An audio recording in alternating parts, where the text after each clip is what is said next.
12 minutos pasan de las 9 de la mañana y continuamos aquí en Negocios Televisión en Business Conexión con la mirada puesta en algunos de los asuntos claves de las últimas horas. Xi Jinping acaba de salir, de terminar su viaje oficial a Rusia, y para hablar de esta cita clave en lectura geoestratégica en la geopolítica, contamos hasta ahora con Pedro Mouriño, founder y CEO de Iberatlantic Global Corporation y cónsul honorario de la Federación de Rusia. Pedro, muy buenos días.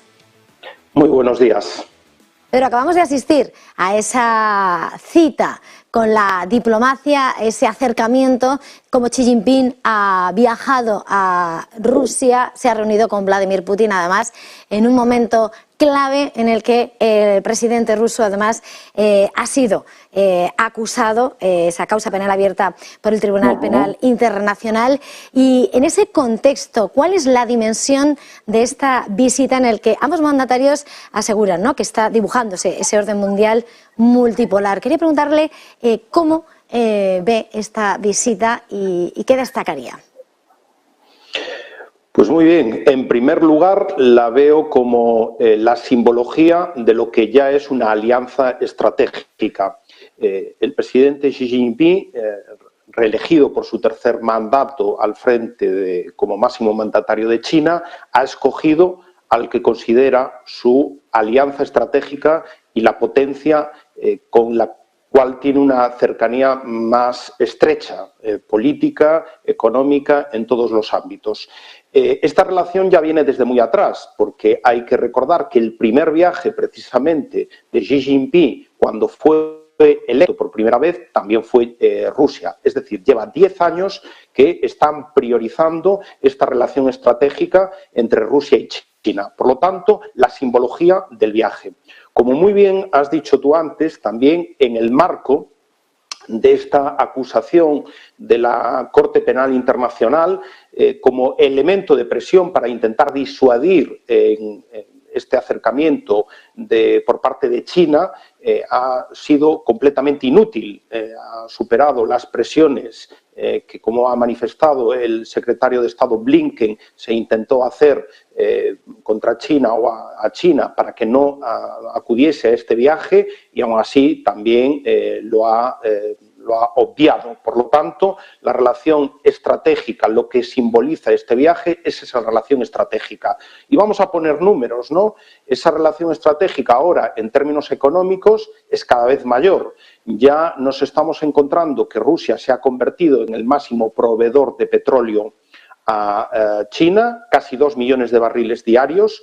Ya tenemos también un crecimiento en el último año de un 40% del negocio bilateral, del comercio bilateral, que ya se acerca a los 200.000 millones. Ayer mismo se han suscrito 80 nuevos proyectos con una inversión de más de 160 billones de dólares de inversión de proyectos conjuntos, donde, por ejemplo, va a haber más gasoductos para acercar todavía más el gas ruso a China, etcétera, etcétera, etcétera. También la cooperación política en los organismos multilaterales.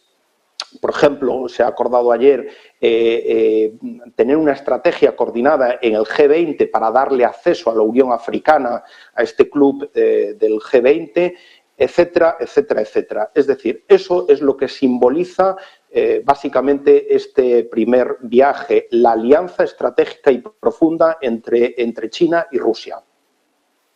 Más allá de esa simbología, es verdad que en ese lenguaje de la diplomacia hemos visto como en esa comparecencia de ambos mandatarios, es verdad que el protagonismo no ha girado en torno a lo que es el escenario bélico en Ucrania, esa operación especial, como bautiza Moscú, desde que arrancase el pasado mes de febrero. Hay una alianza, hablan de cooperación militar y de actuaciones conjuntas de sus ejércitos, al tiempo que se mira a ese plan de paz, que Putin defiende el plan de paz de China para Ucrania, al tiempo que los desde el discurso de ambos aseguran que son otros los que además tienen que poner fin a una escalada del conflicto, reclamando además su papel como potencias nucleares y advirtiendo que además ese paso no se puede dar, que no se puede dar una guerra nuclear donde no habría ningún ganador. Mirando ese escenario clave a lo que puede ser el devenir de los acontecimientos y en medio de ese posicionamiento en el que China es aliado de Rusia, pero sigue sin condenar esa operación en Ucrania, esa invasión, ¿cuál diría que pueden ser las consecuencias que se deriven en medio, además de las advertencias de Estados Unidos, que sigue insistiendo en que China no debe dar ayuda militar a Rusia para esa campaña militar?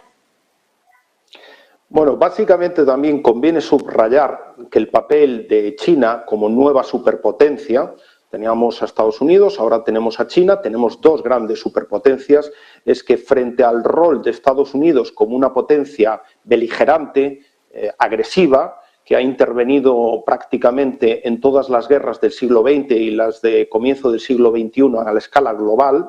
Tenemos las intervenciones en la ex Yugoslavia, en Libia, en Afganistán. Precisamente estos días estamos conmemorando el 20 aniversario de la operación también militar de Estados Unidos en Irak, la guerra de Irak, que conllevó más de 600.000 muertos con unos pretextos que el tiempo ha demostrado que eran completamente inventados y tergiversados por parte de los norteamericanos. Tenemos enfrente a China, que nunca ha sido una potencia beligerante, no ha participado prácticamente en ningún conflicto bélico y que, al contrario que Estados Unidos, está en un discurso.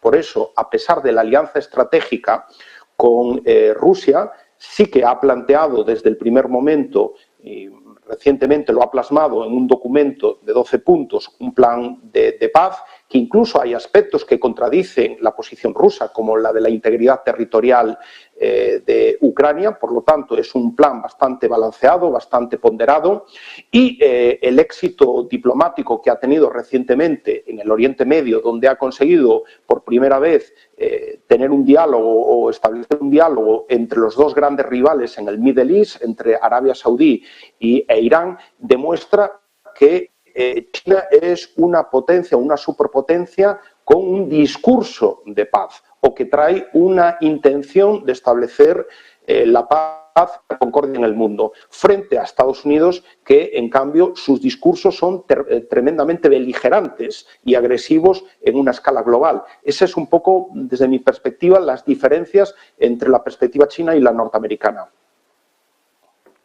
Antes de terminar en ese escenario internacional, en esas tensiones de política, Pedro, yo quería preguntarle también de lo que ha sido, muy brevemente, este fin de semana, en medio de ese dibujo, de ese nuevo orden mundial internacional, las tensiones que se ven en esa parte del mundo en cuanto a la zona asiática, cuando este fin de semana Corea del Norte realizaba ese ejercicio de contraataque nuclear. ¿Qué representa en medio de estas tensiones entre un lado y otro del globo esa amenaza de Pyongyang? ¿Cómo mira ese comportamiento, esas maniobras que Pyongyang además va anunciando según los ejercicios también militares que llevan a cabo sus vecinos del sur? Es que ahora mismo tenemos el foco puesto en Europa por el conflicto de Ucrania y porque obviamente la guerra o el conflicto militar se ha instaurado al borde de nuestras fronteras y tenemos el foco. Pero sin duda alguna, en una perspectiva más amplia, en una perspectiva estratégica, donde se puede volver como la zona realmente peligrosa para el conjunto de la humanidad, es la zona de Asia y del Pacífico, donde la superpotencia que es China está intentando ser, o los norteamericanos están intentando cercarla con una alianza militar con los rivales históricos de China en el subcontinente, como es Japón, Corea, Australia. Recientemente hemos tenido esa escenificación también muy simbólica del primer ministro británico, el primer ministro australiano y el presidente de Estados Unidos, donde se presentaba la posibilidad de dotar de submarinos de propulsión nuclear, es decir, de hacer una escalada nuclear, en este caso en la zona de Asia del Pacífico, con Australia, dotarle de esas capacidades militares que en el momento no tiene. Entonces nos encontramos en una perspectiva de a medio y largo plazo de una escalada muy importante y muy contundente en toda esa zona de Asia-Pacífico. Corea, como país que además está alineado políticamente con China y con Rusia y que está también en una tensión permanente con sus vecinos de Corea del Sur y por los norteamericanos allí asentados, sabe que la única capacidad que tiene por la cual no ha sido invadido es por sus